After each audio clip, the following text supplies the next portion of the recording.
didn't see you there. I was just picking up something. Oh, hell yeah. You're a bellend, Brayden, and you know it. How the hell did you get second place? Hello, Jesse. What did you do and where are we and who are you? And Brad, how are you? I'm at Tabletop Warfare's Regionals. I came third place with The Night is Dark and Full of Subterrors that summons Colossus. You're not playing Thunder, bro? Oh, Not playing Thunder. Oofed. Not a fan of Tempo or Hyper Combo decks because Hyper Combo loses to Nibiru and I suck with Tempo decks, so I play Control. Fair. Anyhow, 3 of us got into the top 8, so I'm happy with that. But 11 packs for the win. Ooh, and this sexy map, fucking mate.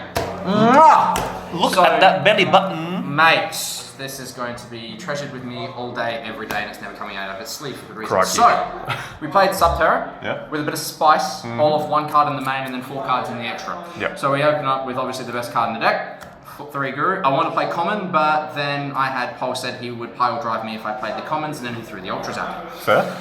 3 Fenders, best hand trap in the game. Can push through any negate that has Final Battle to back it up. Always a good thing to have. 2 Archer. People think this is contentious.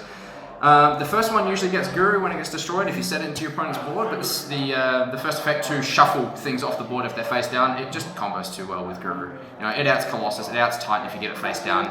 Just you have issues destroying things in this meta, turn it face down, run into it with Archer, you're good. You're good. 1 Umastrix, this is a targeting banish, again, it's good against Thunder Dragon, you get rid of Colossus, you get rid of Titan, they can't protect themselves, but then we back it up with 1 Behemoth Voltelyric. Wait, what is this one? So it has the same summoning condition and the same flip down condition that Voltelyric has. If you have no monsters, all monsters go face down, nothing face up, you can summon it to the board. But the summoning condition for that is a Thunder Effect monster going off in hand. So then you just turn it into Colossus and suddenly you've got another floodgate on the field. But at its worst, it can, on flip, target a set monster that your opponent controls and take it until your next end phase. So you keep it for 2 turns with no restriction on what you can do with that monster. So if you steal like an opponent's ding, protect your board for 2 turns. Pretty good. Sounds okay. Yeah. By the way, I can make Titan with that.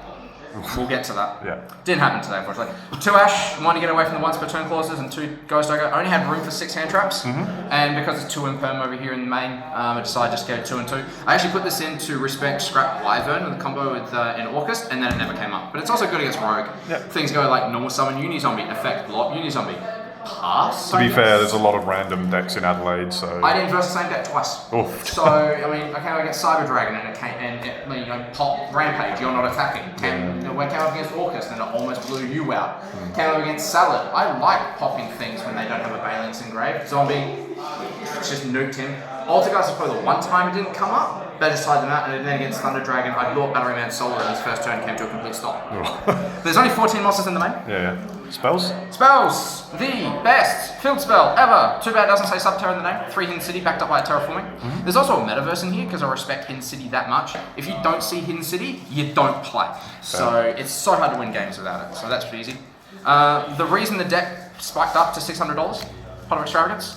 Not a bad thing to see Extravagance of Extravagance, so as long as you don't see both of them, because at least then your next turn you can keep plussing. 2 Duality, I want to cut this card, but I can't. It's too good to just search through, but if you do this, you can't special off Archer or summon Voltelyric or Umastrix. And the amount of times I top decked this, look at the top 3 and I'd see both Umastrix and Voltelyric want me to punch a wall. Yep. 3 Call by the Grave, you need to protect your Hidden City and your Guru at all costs, so this is one way to do it, but if you don't need to use it offensively. Right? There's so many decks that rely on graveyard interactions, just banish them out. 1 Cave Clash. This is a good card that people don't like using. So what does it do? Boosts all Subterror monsters you control by 500 attack and defense for every set monster on the field. So, 2 set monsters, suddenly Guru is attacking for 26 without final battle. Yep. Pretty good. But if any of your Subterror monsters do battle damage, you can trigger Cave Clash and grab any of your Subterror cards, say like a Guru or an Archer or a Fiendus, back from your grave and add it back to hand. It can't add itself though, that's perfectly fine. You can also add back Final Battle, so it's being TT'd off the field, add it back. Yeah. So this is your recursion. This is the reason you don't have just 3 Fiendus in the deck. You have Infinity Fiendus, so long as this doesn't get moved. It's also a name for Guru. Does that ever come up? Occasionally. So if you open up a hand of, say, like, got this in the deck and you've opened Guru, you've got Fiendus, you've got Final Battle, and you've Hidden City to the Guru, you've got everything you want already, search for this and make Guru's Book of Moon effect a quick effect without needing to flip Final Battle up. So it gives you another point of interaction, because then you're like, Book of Moon to target, Final Battle of the Guru, face up, search a card that you need, your Fiendus negates ready again. So, good card. Can stop turns. Summon Great, summon Foxy, turn it face down. Goodbye. They stop their turn. Yeah. Like they just don't play. You hate this card, don't you? So do you. That was alright. We got there. How many turns did we play through in first game before you could play a card? Oh, probably like 95. But Yeah, about got 7 you each. anyway. And against Yeah. Paul Swanson, twice that. And against Paul Swanson, I think he had a discard for turn 4 times, and he set monsters 3 times, 5 turns. Bro, boy, I put this in as an afterthought. I am never taking it out of the deck, and it was always just activated from hand. It never came out from Metaverse. Just had it in hand, and it solved problems. 3 Cosmic Cyclone. This is mandatory now. I was convinced by my coach Paul to put 3 in, and I'm not going back ever. It forces out Raw, it forces out Crescendo, gets rid of Babel, and suddenly you can start playing. Because it's so hard to play against Orcus when Babel is on the field. If you don't remove Babel, they outgrind you so quickly. Yeah. It's so going to hard. snowball. And Yeah, well, it's like game they over. get 9 more interactions in a turn, Yeah. and you're only doing 3. So a bit hard to do. Alright, let's do traps. 21. 20? I believe it was 21, something like that. For traps, the card that made me buy Subterror back in 2017 when Crisis came out, Final Battle. Soft once per turn, resets himself when they're used. I said when this becomes searchable, this becomes a tier 2 deck at least, and then they printed Guru. It's too good. Yep, and that did it. 2 of these on board, if they don't get removed, is like it's a Subterror player's wet dream. Let's be honest. Oh, Christ. It's so good. Oh, hell it's yeah. so good. Speaking of wet dream. Wet dream, yeah, I know, right? Oh, Christ. 3, there can be only 1. The Yeah. only deck this didn't really work against was against Orcus today because I have many ways to play around it, but you should play this in this deck. It doesn't harm you. This is the reason you will get past Rogue every time. It can hurt Orcus kinda, sorta, but there's ways for them to play around it, as the camera holder will know. I'm sick of that card. I think most people are. 2 infinite impermanents, the only reason it's not 3 is because I don't have 3 and couldn't secure a third. If I had 3, I would play 3, and this would be a 41 card deck. I wouldn't even cut a card, I just add a third impermanence instead. It's so good. And the one Metaverse. Yep. So originally I didn't play the Mystic Mine, I just treasured Hidden City that much, but this through Metaverse is just another added threat. Yeah. You know, if you see this, sweet, I can drop Metaverse anytime, go into Mystic Mine, you see turns. Yeah. That's the main. 40 card flat, be 41 with impermanence, but I don't have a third copy, Fair. which is like tier. Yeah. Extra. Yep. I summoned these 9 times today. Why is there 3 now? Oh my god. Playing Extravagance, Yeah. you need to make sure there's still 1 in the deck at any point in time if you draw into Volta Lyric just to keep this live as possible. Fair. It's backed up by 1 Titan. So I'll get into a combo a bit later about how this works, but basically with Cave Clash, you can make Colossus, attack with Guru, you add back the Volta Lyric, and then you make Titan straight afterwards by contact fusing them off the board. And in a Thunder Dragon Mirror, it puts them in a really odd position where they can't activate anything without me triggering Titan. You put this with a Floodgate, with... I've done it to him like 7-8 times, that was Nick Cat, my teammate. You put this on the board with there can be only 1, they can only put 1 Thunder monster on the board, it ain't going to be Colossus or Titan unless it's through fusion, and you just start popping this stuff off the board. It's so good. When it comes up, it will just win you games because it's there. It's so good. Super Poly targets. 2, Dragostapalia. 2, Starving Venom Fusion Dragons. 1 Violent Chimera. 1 Mar Dragon of the Swamp. This is respecting Rogue. But also if you're in a situation where you don't have 2 Darks on the board or it doesn't satisfy the condition for Starving Venom Fusion Dragon or Dragostapalia, but they're the same attribute but different types, you go into Mud Dragon of the Swamp. Quick effect, turn it to Earth. Suddenly none of your Subterror cards can be targeted by card effects. Okay.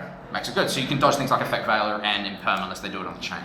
But me respecting Salmon Great didn't come up at all. But I would still keep it in there. It's still a good card.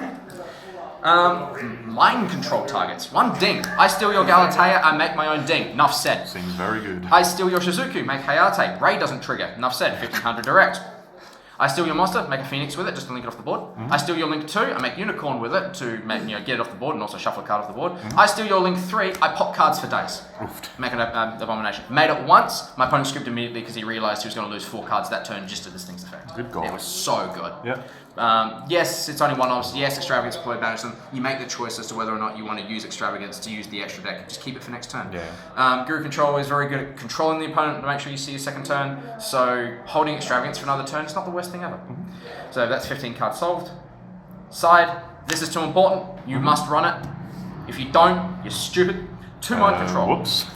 2 Mind Control. I wanted to bump this to 3, but I've got something else that's 4 copies solved that I really don't want to cut, but stealing opponent's monster to get into here. I took out Crackdowns because they kept getting bombed. So I went into Mind Control in games 2 and 3 to keep that part of the extra deck live. Steal a monster, hit Sunlight Wolf, they have to trigger Raw. Take the Galatea, they have to trigger Crescendo or let it go. So it baits negates. I don't mind it at all. 3 Sanctum and 1 Scythe for going first to shut down extra decks.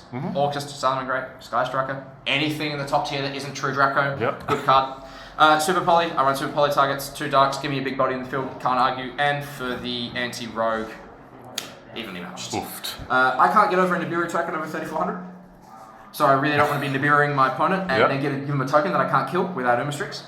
And Dark Ruler No More is great, but I usually can't kill the big monsters on board at the same time. So I just establish Guru and pass and then get one shot. So this was the next fallback was evenly matched, and it came up so much today. I think I ended up evenly matching the same opponent 2 or 3 times in one game, and he just looked at me and wanted to punch me across the table. It was great. And it was the reason I won, so it's fun.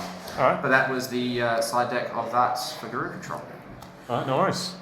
Anything else you want to add? Nothing at all, except if you've got a 3rd imperm, please sell it to me for $60 because I need it desperately before YCS Sydney. But right now, I think with this at the moment, I don't think there's anything I would change in the deck because it performed in every matchup. Even against Orcust, it came down to game 3. And there's not much you can do when you don't open a single Subterror card in game 3. So, Brad earned that victory.